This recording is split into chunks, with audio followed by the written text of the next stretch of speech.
Hey, what's up everyone? Another update on the Megatouches and progress. Hey, how about that? So, on the left here is the the RX that has the original monitor, the one that I was able to piece together and get up and running. And then here's the other one with the new LED monitor. Everything works great. Actually, look at the difference. I know it's tough in this lighting, but that monitor, that picture is just so much more vibrant, and I could probably tweak a little bit of the brightness and contrast in this one, but really there's just no comparison. So I've got two, and then make that three. So I had that second monitor that I had ordered to use for this one, and again, went without a hitch. Well, there was a hitch, and I'll get to that in a second, but by all intents and purposes, all three of these are ready to go. I did all the upgrades, all the TLC, the solid state drive, better fans, memory, all the things basically. A lot of cable management and whatnot. But yeah, all three of these are ready to go. They're running great, and yeah, I'm very pleased. I was really hoping I could get at least two of these up and running, let alone three. But yeah, let's get back to the whole monitor thing, and let me grab a tripod because I did run into some issues, and I'll use this one as an example. But yeah, I need a tripod for this. I'm not going to do this gorilla style. One second. Okay, so as I was alluding to, I did actually run into an issue with the monitor, and it wasn't that it wasn't working with the software or anything like that, or I was having problems with the Megatouch. What I was having problems with is how it detected this monitor, because I didn't realize this, but aside from the hardware configuration, when you boot this game up, it runs a script that basically detects what kind of hardware is attached to this, what motherboard, what video chipset, sound, the I/O board, the key, the hard drive, all the things. And part of that, I didn't realize this, but it's also the monitor. And they have this, there's a library of compatible monitors, or, quote unquote compatible monitors. And so it can determine whether or not it's a widescreen monitor or a 4:3 aspect ratio monitor, like my Aurora here. And so what was happening was I was booting this up, and it essentially detects this monitor as the quote-unquote ion monitor. That's the name it gives, basically, for two reasons. It gets lumped in there if it is a 4:3 aspect ratio monitor, like my Aurora or an Evo. But if it can't detect what specific monitor it is, it also labels it as an ion monitor, as kind of the generic monitor. If it doesn't know, if it doesn't recognize it, it gets lumped into there, and that's kind of its generic monitor. And so what was happening was I'd boot this whole thing up, and then the entire image would be stretched. It was treating this as if it was a 4:3 and not a widescreen monitor. And so I wasn't getting this column here. The image was basically stretched out. Now, mind you, not the end of the world.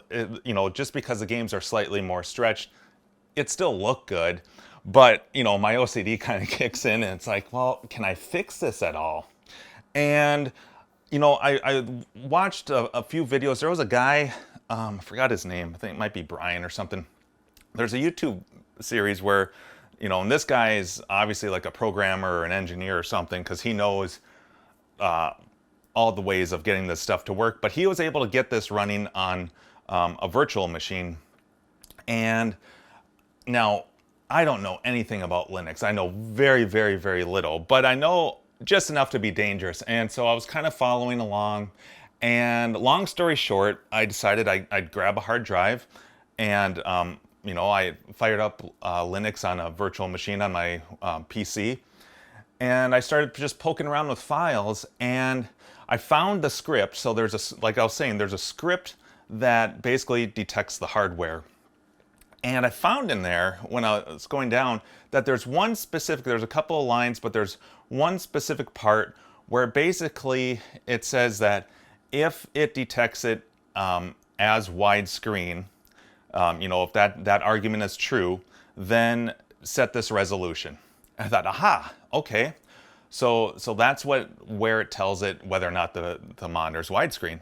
So then I found there's an XML file which is basically the database for the hardware, telling it, you know, what to do. If it detects this, do that. And I found all the monitors, and the vast majority, not unsurprisingly, are widescreen monitors. And other than the Ion monitor and the generic Ion monitor, and so I found in there, there's actually basically a true-false statement whether or not the monitor's widescreen. So I thought, well, okay, here, this ought to be it. If I change the Ion monitor, you know, because that's what it detects this one as, if I change that from false as widescreen to true, telling it that it's widescreen, then will that just solve everything? So I changed it to true, and it did not fix it. What ended up happening was it basically took this entire image and it shrunk it to about yay. So there's black bar here, black bar there. So it did not fix anything. In fact, it made it worse. And so I thought, okay, well, that doesn't work. So then I poked around a little bit more and found, I think it's like XORG. It's basically where all the specs are laid out based on the drivers. That, you know, that's kind of like the driver database, to my knowledge. And I thought, okay, well, why don't I just take all the specs that it has for this, or for the widescreen monitor, and just copy and paste those under the Ion monitor that it's detecting this as. That didn't work either. And you know, and the one thing too that I ran into is I thought, well, maybe I can install drivers for this, but I can't find, because this is such a old, like a, not old, but this is such a, I don't want to say piece of shit, but it's a very cheap monitor, and I couldn't find, you know, any drivers anywhere for it. So I'm just kind of at my wit's end, and I'm like, you know, at the end of the day, it's not really going to make that big of a difference if I just, you know, I can run this with a stretched image. It's not the end of the world. But I had one last ditch idea, very, very crude, because again, I don't know my way around Linux very well. But if you guys recall, the original monitors, the problem that they had, at least two of them had, were these main boards dying, namely the power section. And so, but it got me thinking, because you know, obviously when it was connected to this board, this was sending a signal to the motherboard saying, hey, and to, you know, the code saying, hey, this is, you know, this monitor.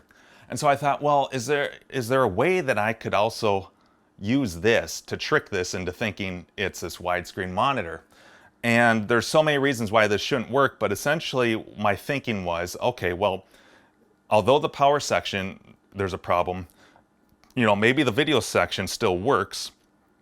And if that still works, what would happen if I plugged this in and used a VGA splitter and then sent, you know, the other signal out to this monitor?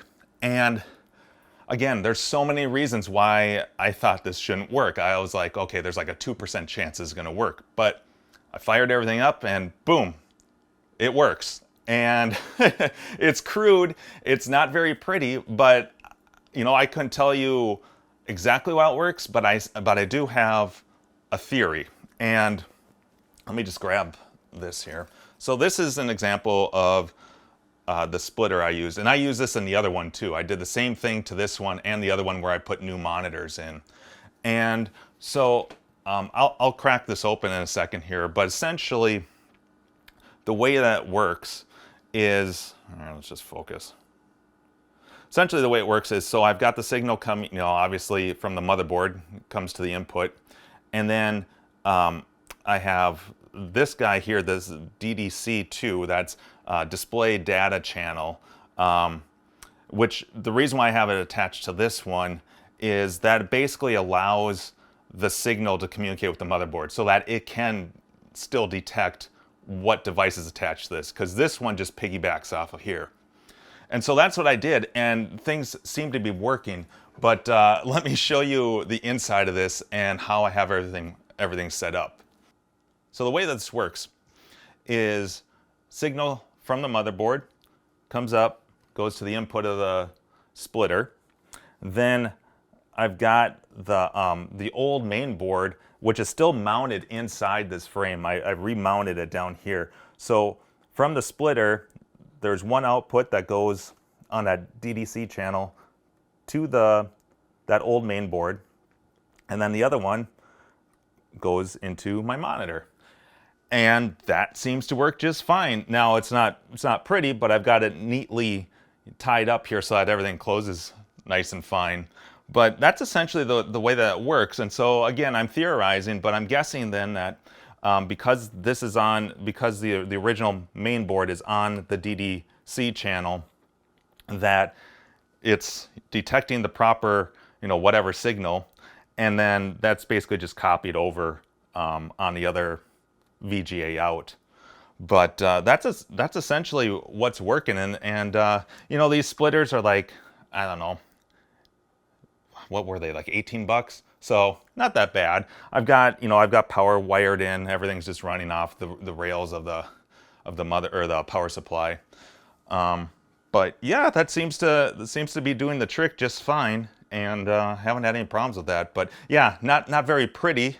If I knew my way around Linux, I might be able to figure something out. But I'm fine with this. It's not interfering with anything, and hey, it works just fine. I think that's pretty much it. Oh, I should demonstrate though what happens here. Let me do that. So let's start out. I'll boot this up. Actually, let me undo. I'm going to unplug the old main board just to show you how it will act if it doesn't detect that. And then you can see that stretched image. All right. So I've unplugged that, and then I'll bring the camera around, we'll boot it up, and I'll speed up the process a little bit because it does take a while to boot up. So let's do that. Okay, so I'm gonna fire this up here. Actually, just shut this light off here. And yeah, I'm gonna speed some of this up just to save time here. But you'll see the monitor detection and what happens without that main board attached.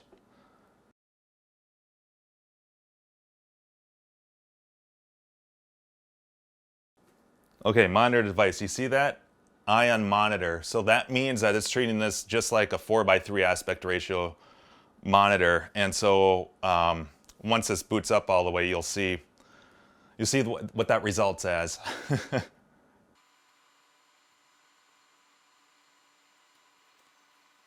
All right, so you can see already that the image is fully stretched. Normally you'd see that other bar start loading on the side here.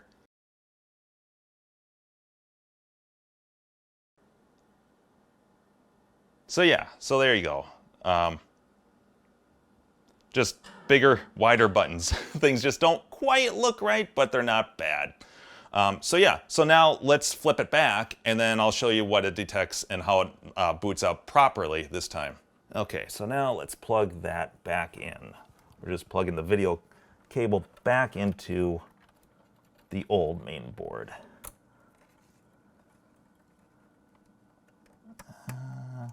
Come on. Where are you?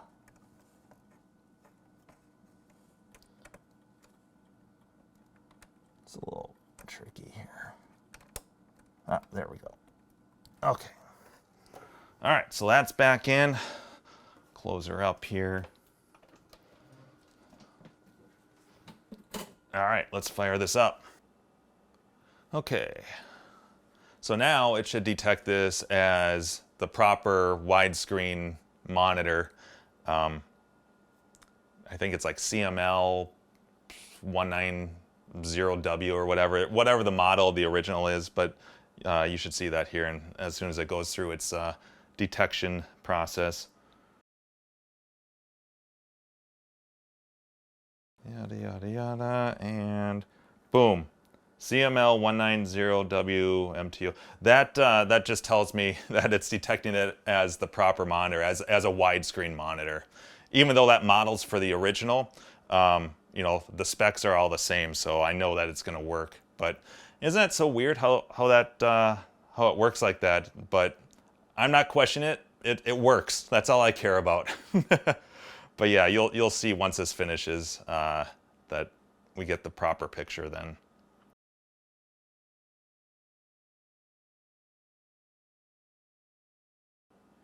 See, so there you can tell already you got the sidebar on there and the proper aspect ratio for the main image.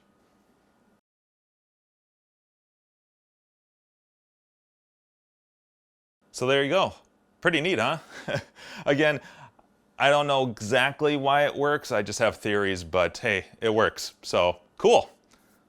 All right, so now that I've got these RXs all ready to go, the next order of business is this Aurora. That will be the last one I fix up. This one will probably take me the most amount of time, namely because of two things. One, all the hardware is so tightly crammed in there, it doesn't make it real easy to work with. I usually have to pull everything out, unlike these RXs where I could just lift the lid open. So that's a little more of a pain in the butt, and that does eat a little more time. Also, rebuilding the joystick is not easy. It does take me a bit of time depending on how many things are going wrong with this.